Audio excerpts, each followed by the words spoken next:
Hello and welcome to another episode of Truly Bedrock with me, Mr. Beardstone. Today, we've got a few things we need to do. So, in between episodes, we've been fairly busy. We've done a little bit of terraforming, we've built another farm, we've even improved our interior base a little bit. But we will get to all of that in just a moment. Now, you may notice I'm not wearing any boots. There was an incident. Basically, I was making concrete. I was using Foxy's wonderful concrete run thing, which is really great, fantastic, brilliant way for getting lots of concrete quickly. But I wasn't really paying attention to the fact that it had soul sand on the boots, and yeah, all the bad things happened. Essentially, they were my god boots, and now they're gone. So we do need to replace those today. However, first, we have just had a request from Liara, and finally, it's all coming together. Our master plan is finally coming together. Essentially, Liara has just put in a massive order for pickles, and I couldn't be happier. So we're heading over to the shopping district now. I know for a fact that somebody has bought what pickles we had, which I assume was also Liara, but we need to get another 5 shulker boxes ready for her as soon as possible. So we're going to head over there, we're going to use the pickle machine, and we are going to get things sorted out. We're going to make some money today.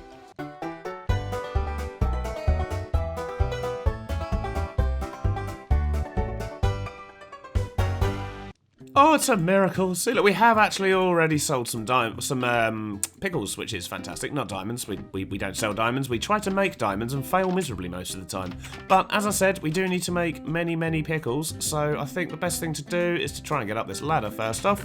We're going to need a stack of this. And we're going to need to go and have fun with our pickle machine up here.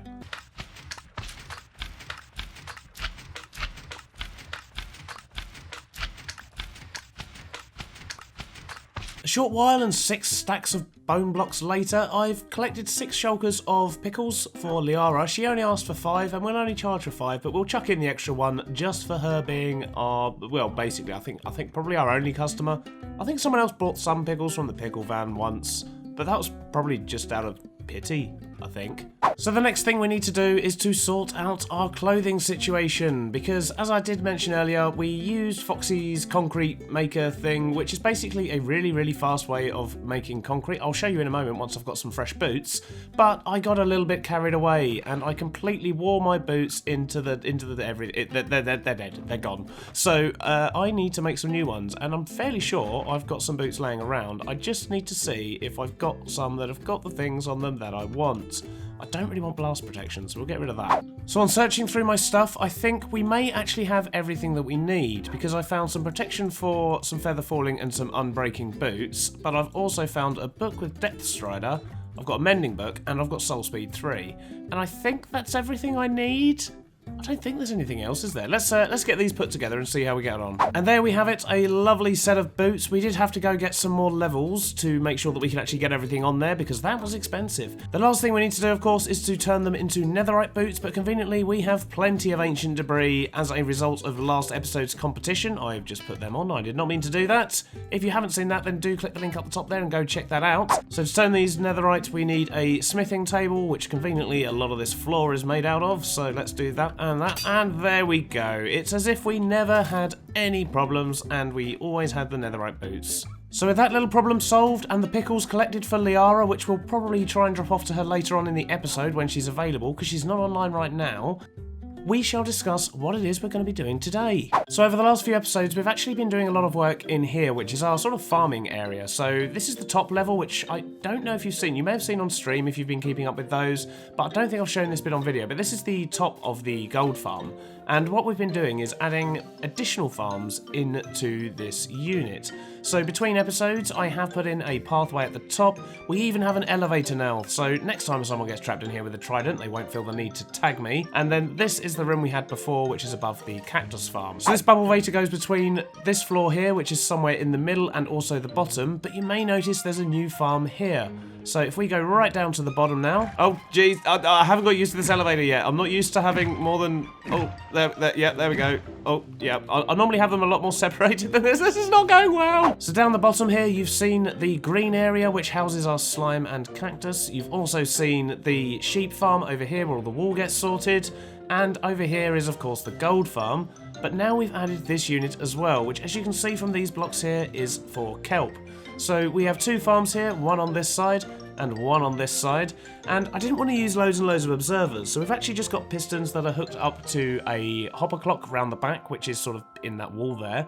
And every couple of minutes, I think it's like 2.5 minutes or so, that will shoot the pistons, which breaks the kelp.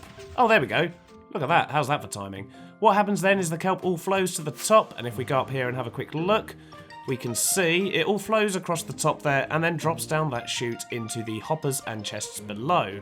Those hoppers and chests, which are up there, then feed into a line of smokers, and they cook everything up, and that spits the kelp out the bottom here. So we constantly have this wall of kelp coming down the back here. Once again, completely unneeded, but I think it's safe to say that, yeah, that this whole area is a bit over the top for what it actually is. I mean, I don't even really need kelp, I suppose. It's good for fuel. Feels good. So all the kelp, once it's come out of these bits here, it drops into water chutes, and half of it goes off this way and goes into these chests, and the other half goes this way and goes into these chests here, and so on along the wall. So you may notice that there's not actually a lot in there so far, and that's because I've been turning them into blocks. So over here you can see we have a large number of blocks, and although the smokers are fairly full at the moment, I'll show you how the system works. So I really liked what we did over there with the fire stills, where we can chuck them in, they go into the water tube, they shoot up to the top and they refill. So I've done a similar thing over here. So every time I make kelp blocks, I make them on the table, I can run over here, I just throw absolutely everything in there, it's absolutely fine.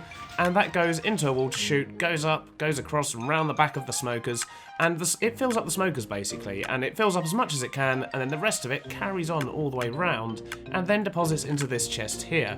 So there we go, that was perfect timing once again, we are on a roll today. So these are all the kelp blocks that basically tell me that that is now full because they're all returning.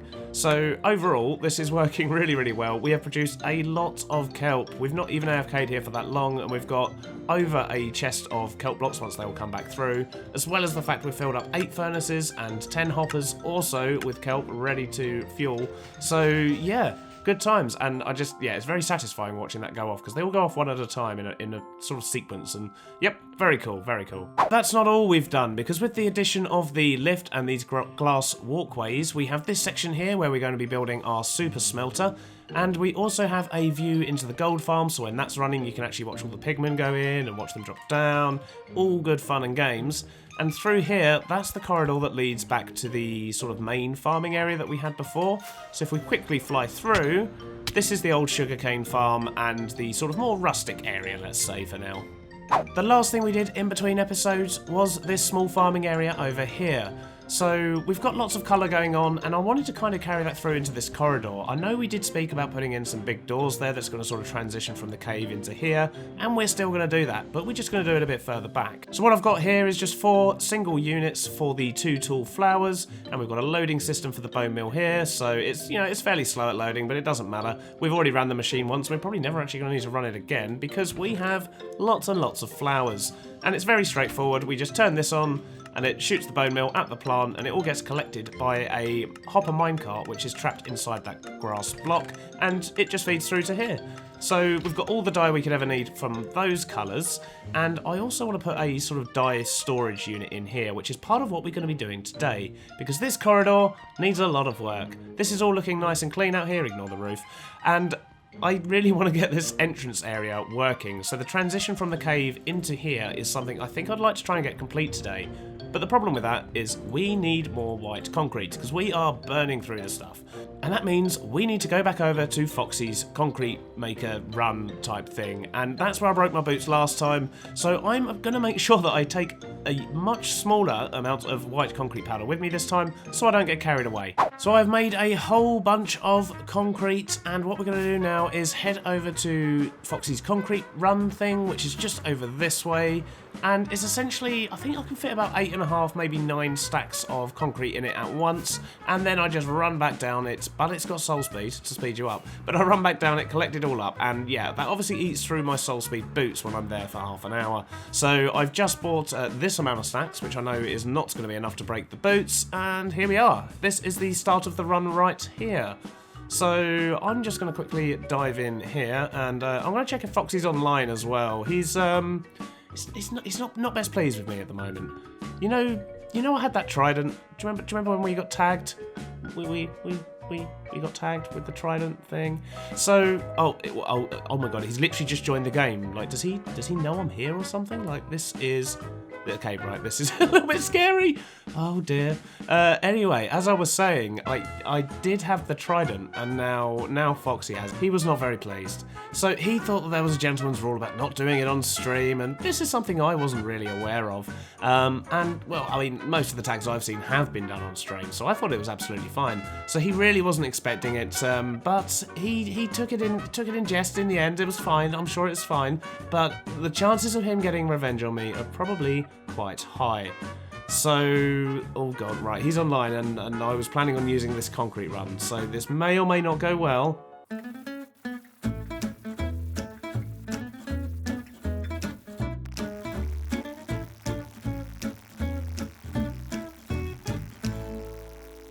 About 5 minutes later, and we have our 16 stacks of white concrete, and as you can see, look, our boots are almost half damaged. So that's what I didn't think about last time I was there, and I did about a shulker box and a half of this stuff, and, well, as I say, you saw the problems. Foxy did actually leave just before I recorded it, and he's just come back now.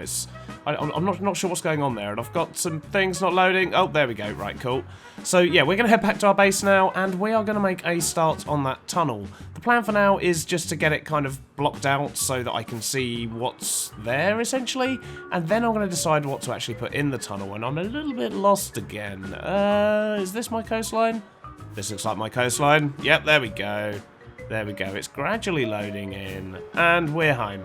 Cool. So, yes, I'm going to grab a few more bits, I'm going to jump in that tunnel, and we are going to make a start on the build down there.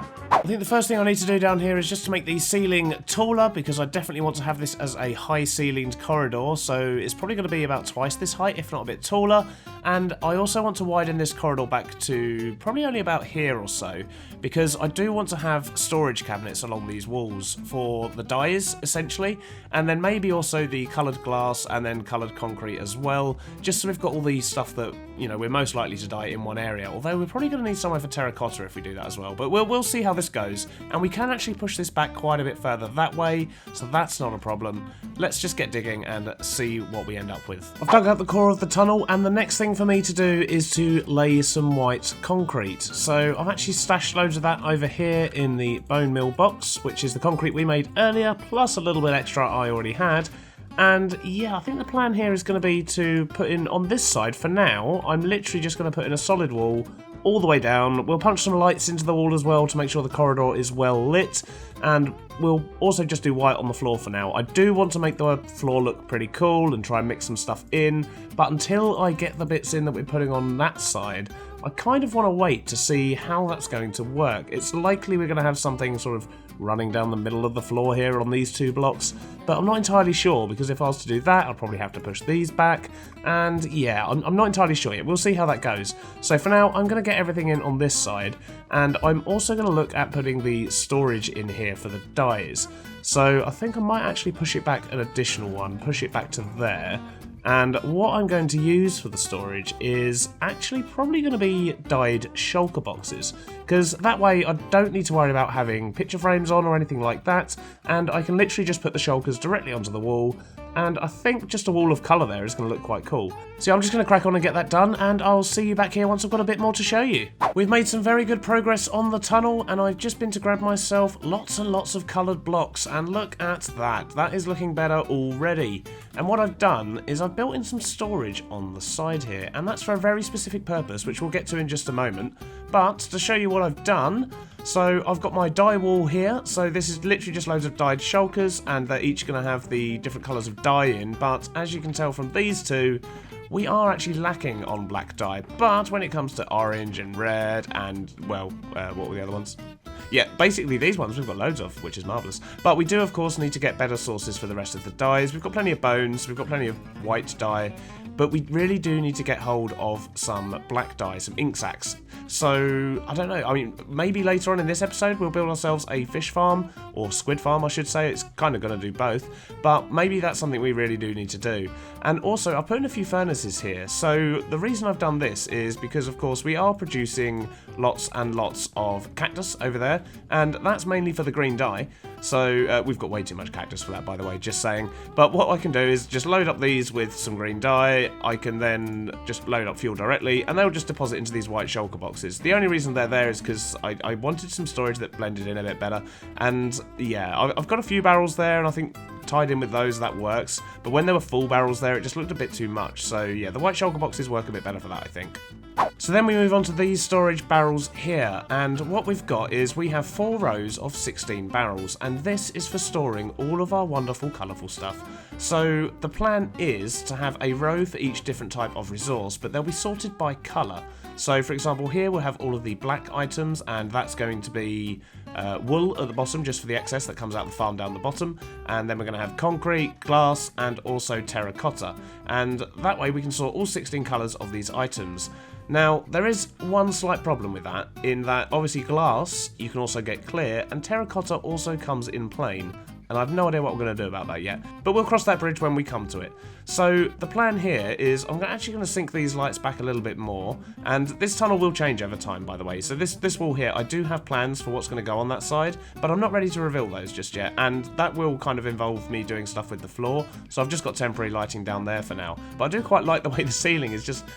It's basic, but it's bright and airy and it works. But anyway, I'm getting distracted. So here, what I plan on doing is I'm just going to remove some of these, and that is not a Silk Touch pickaxe, but oh well, too late now. So what I'm going to do is replace some of these bits with glass. So the first 4 I actually need to place are the black, grey, white, and light grey. So we'll get those in. And I'm going to need to put coloured blocks behind them as well of the corresponding concrete. And I'm also going to put strips in the floor, and that's going to bring a bit of colour into the corridor. So if we take these out, I've just realised I said that's going to bring a bit of colour into the corridor, and for my example I'm using black, white and grey. But you'll still get the idea, it's fine. So the next thing to do is to put the corresponding colours in the floor down here as well, and I think I might actually... Do I want to do these the other way round? I think I might want to do these the other way around and actually have... I've done them wrong anyway. That one should be grey, that one should... Right, I'll be back in a sec. Right, so what I've established is I don't actually have all the right colours and things for this one because I need some black dye. So we're just going to swiftly move along to this one, and I will show you what this will look like in just a moment. There we go, that's what I was going for, and when I get the right resources I'll be able to do that over there as well. But what we're going to do is just repeat this all the way down with the remaining 8 colours as well, and that's just going to give us a nice burst of colour on that side of the corridor, and it should reflect nicely on what we'll be doing over there. So I'm going to quickly get the rest of this done, and I will meet you back here once we've got that all sorted out. And there we have it, our wonderful colour wall, and by doing it this way it means we haven't actually got to put loads of item frames everywhere, we haven't got to put... Well, basically, that would be how many entities? 16? That would be a whole stack of entities just for the item frames, and then another stack of entities for the blocks that we put on top. So, yeah, doing it this way, we save a lot, which is very, very good. So, next thing, I really need to get my hands on some ink, because I need to sort this out, and I need to stack these barrels, and I can't do that unless I get myself some black dye.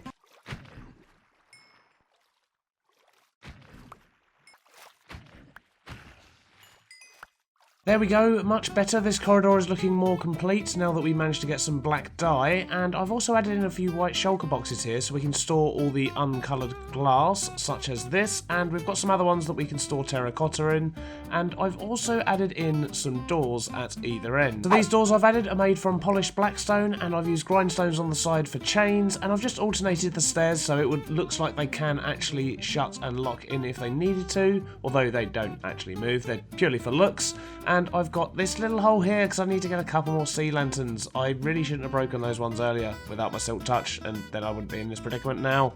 But I have replaced the floor just to make it look a bit nicer in the meantime. And I have also sorted out the door down this end. So this entrance, I still need to get some mossy cobble in here and actually get a bit more detail in to make it look a bit, you know, sort of underground-y, so to speak, a bit more cavey, and I will be removing these contraptions here on the side as well. I'm going to be moving these things inside the main area of the farm, maybe not the sugarcane one. I think I might just leave this bit as it is, but these bits over here, which is just my micro farm essentially, I think I'm just going to tear that down and maybe move it inside somewhere.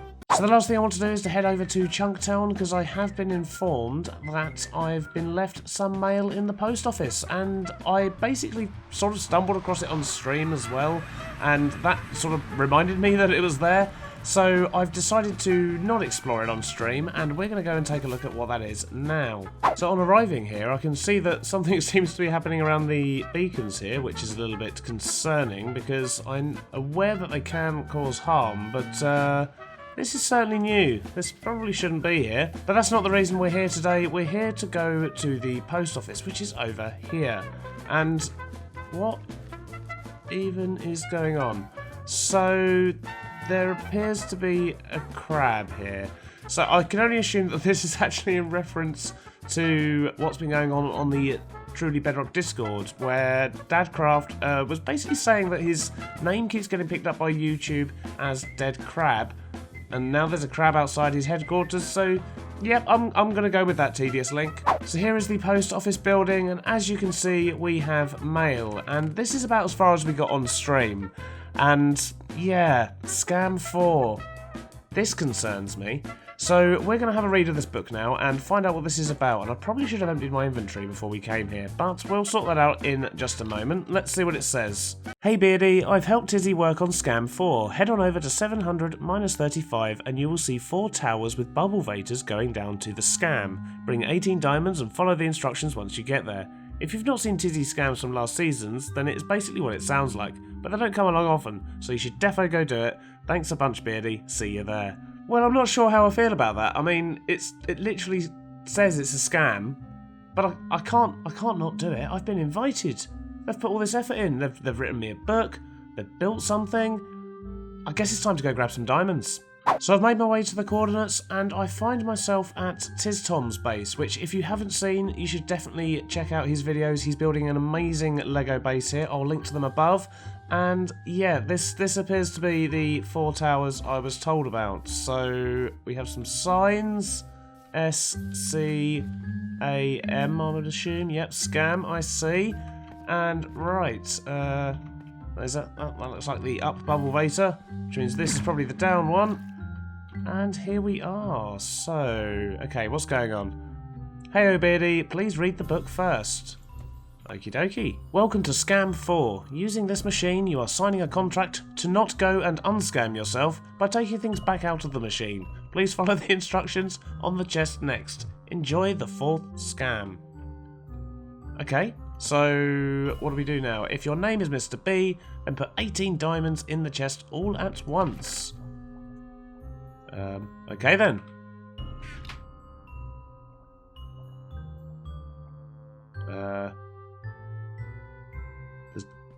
Does anything... Whoa, oh, okay. If your name is not Mr. B, then take one. You can go now, Mr. B. Thanks. What? So, what? He's... What? So he's taken 18 that's enough of... Oh, I see what he's done.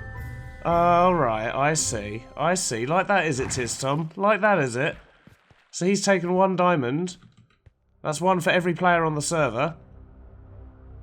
That's just... Well, Tiz. And there was me thinking, maybe I could let you live after all. Maybe I could let you go unscathed for the whole season.